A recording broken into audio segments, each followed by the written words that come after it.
নারকেলের গাছে সমৃদ্ধ। বাংলা নাম ছিল, সুন্দর ছিল। সেন্ট মার্টিন নামটা যদি আকর্ষণীয় হয়েছে, কিন্তু কেমন নামটা বিদেশি বিদেশি হয়ে গেছে। বিদেশি নাম হয়েছে। আমার নারকেল যদি বিশাল সুন্দর নাম। তাহলে যে কেয়া উনি কিন্তু আসি এখানে বেক বেঙ্গল একটা গ্যাস ছিল, রিসিভ ছিল। সেন্ট মার্টিনে আর কোনো রিসিভ ছিল না ওটা ছাড়া। সেন্ট মার্টিনে প্রথম ওই যে শিক্ষক গভর্নর ছিলেন নাকি?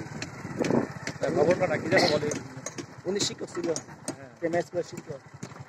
আর ওনার পাশে থাকতো পুরো আসিয়া। উনি ঘুরে ঘুরে মাসটা মাস থাকতো, ঘুরে ঘুরে তখন ভিক্ষা দিয়ে দেখতো। আর এখানকার লোকেরা তো ওই সময় তো কোনো গ্যাস ছিল না। কিন্তু এখানে এই যে নারকেল বা ডাবের দাম কম না কেন? এত ডাবের দাম কম না কি জানেন?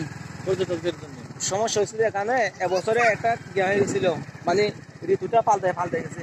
ওই করোনা ছিল না, করোনার মধ্যে আমরা তো ওই ডাকাত থেকে লোক আসছিল এখানে বর্ষাকালে ডাব কেনার জন্য।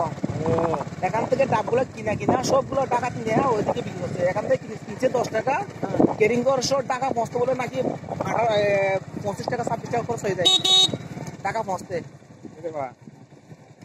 নাই। আর ডাব নিচ্ছে ওগুলো কোনটা বড় দেখে আছে এটা, যেখানে এটা এখানে এখন বর্তমান বিক্রি করতে হবে 150 টাকা পার করে বিক্রি করতে। ওই ডাব এখানে এখন বর্তমান নাই, একদম বাসা যেটা আছে বড় ওইটা নিচ্ছে, ছোটগুলো নেই।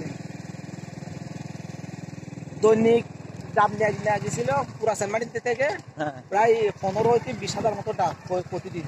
এই জন্য ডাবের ঘাটতি। 360টা ট্রলার প্রতিদিন যায় এখানে লাগা দিছে, লোক লাগা দিছে। এখন তো মানুষের কি করবে, ডাব নিচে বাগান থেকে 10 টাকা করে নিয়ে ওরা নিজেরাই গাটের মতো নামাই দিবে।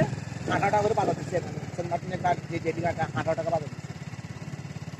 এখন সবাই কিন্তু ডাব কিনতেছে এখান থেকে বিয়ারেরা সেন্ট মার্টিনে। এরপরে যখন ওই কর্ণফুলী এক্সপ্রেস যখন চালু হয়েছে তখন সেন্ট মার্টিনের ডাব শেষ। উনিও আজকে ডাব দুই ফুট নিয়ে গেছে, 10 নিয়ে গেছে। কালকে কর্ণফুলী এক্সপ্রেসটা আইসে আর বিক্রি করতে পারবে না। ওইখান থেকে শুরু ওখান থেকে নাকি ডাব গাছে ধরবে, নাকি গাছ থেকে ডাব পারবে। ডাবই তো নাই, ডাব নাই, ডাব তো বড় হতে সময় লাগবে। যেগুলো ছোট হয়েছে ওগুলো এখন সব সাপ থেকে টানা হয়েছে ডাব। এবং যেগুলো ডাব বিক্রি করতে সব সাপ ওদিকে ডাব। সেজন্য না হলে মাসে কিন্তু সেন্ট মার্টিন টানা